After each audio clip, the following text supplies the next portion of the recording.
Amigos, sejam bem-vindos ao canal Reproduzindo a História. O tema deste vídeo é o terrível genocídio de Ruanda, acontecimento no coração da África que chocou o mundo durante o ano de 1994. Mas antes de entrarmos a fundo no tema, se você não é inscrito em nosso canal, se inscreva já, pois as suas inscrições e as suas curtidas são muito importantes para o nosso crescimento. Desde já, conto com a sua ajuda. Para entendermos melhor todo o contexto, é importante voltar ao ano de 1918, quando a Primeira Guerra Mundial terminou neste mesmo ano. A mando da recém-criada Liga das Nações, Ruanda, que era colônia do Império Alemão, passou a estar sob o domínio belga, devido aos alemães terem perdido a guerra e assinarem o Tratado de Versalhes. O modelo belga de colonização era meramente igual ao das outras potências europeias, manipulava e controlava as relações locais. Os belgas deixaram no poder em Ruanda um grupo étnico minoritário chamado Tutsis, enquanto a maioria da população eram de um outro grupo étnico chamado Hutus. Este grupo não tinha acesso ao poder e tampouco a privilégios. Os Hutus, inconformados por serem escanteados pelos belgas e Tutsis, em 1959 organizaram uma grande revolta que abalou as estruturas do país, o que levou a Bélgica a agir. Mas os belgas, ao invés de conduzir o país a ter um governo compartilhado entre os dois grupos étnicos, simplesmente destituíram os Tutsis do poder para colocar os Hutus. Os belgas simplesmente ignoraram todo o sentimento de revanchismo Hutu, após décadas sendo governados pela minoria Tutsi. E isso levou a hostilidades terríveis. Em 1962, com a supervisão da ONU, Ruanda se tornou um país independente através de um plebiscito.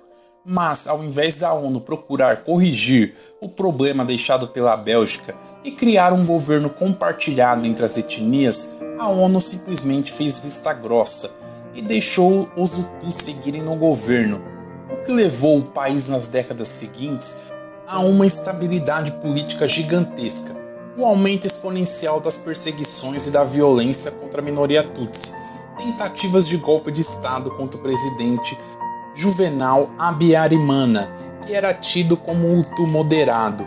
Todo este cenário caótico produziu uma fuga de Tutsis para os países vizinhos, principalmente para o Zaire, atual República Democrática do Congo, e também para a Uganda.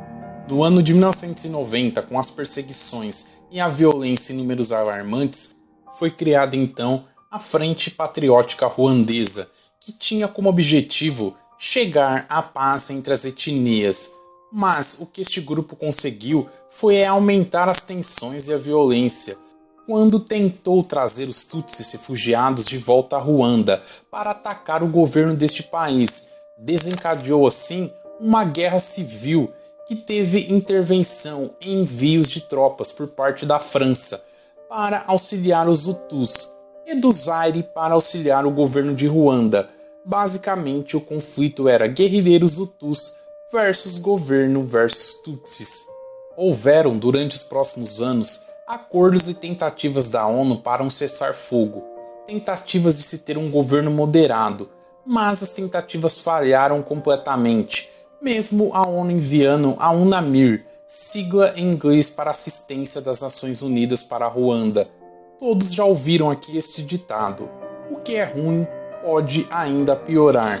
No dia 6 de abril de 1994, o avião que estava o presidente de Ruanda e do Burundi, ambos Hutus, foi derrubado por extremistas Hutus, na tentativa de incriminar os Tutsis para abrir caminho para um golpe de Estado.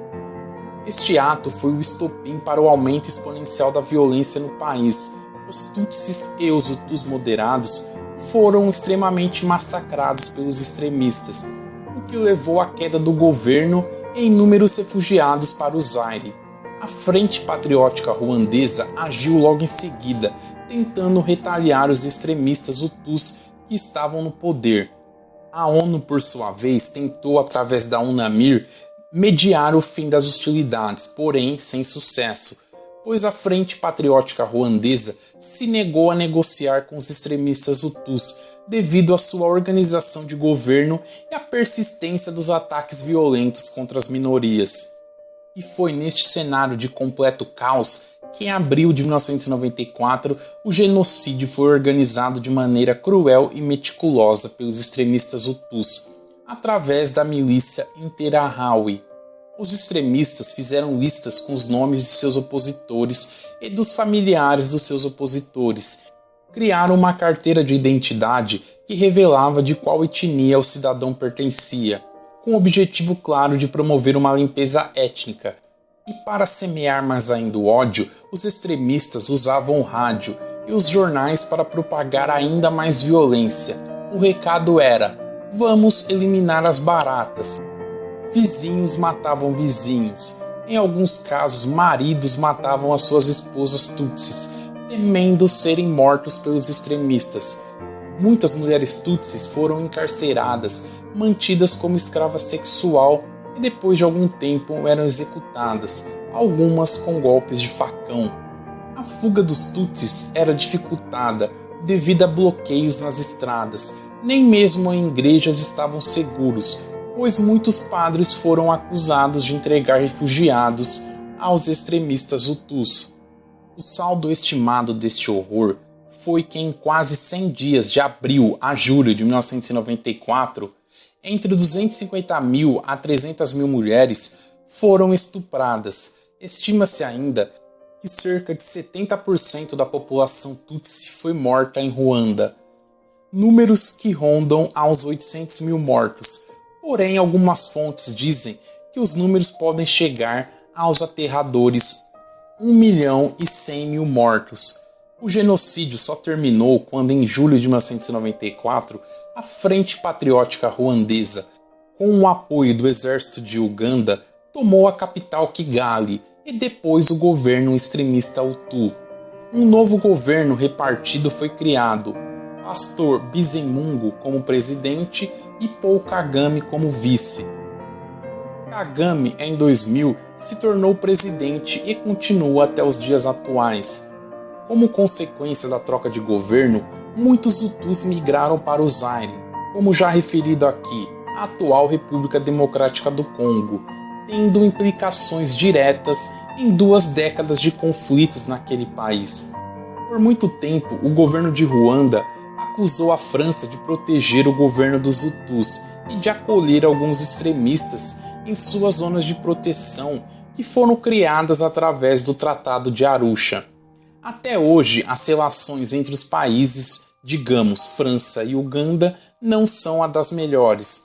O atual presidente francês Emmanuel Macron, em 19 de abril de 2021, publicou um relatório sobre o papel do país dele no cenário que levou ao genocídio e pediu perdão ao povo de Ruanda e que está em busca de uma melhor relação entre os dois países. As potências ocidentais e a ONU, no genocídio de Ruanda, foram duramente criticadas devido à pouca atuação e ainda mais a demora em reconhecer que o ocorrido neste país se tratava de um genocídio. Somente em 2008 foi feito um tribunal penal para o genocídio de Ruanda, tendo 62 pessoas sentenciadas pelos seus crimes, entre elas 3 representantes do antigo governo extremista Hutu. Este genocídio é uma ferida que ainda continua aberta em Ruanda. O país até hoje é instável e pobre. O governo daquele país proíbe o debate sobre etnias, segundo eles, para se evitar um novo derramamento de sangue.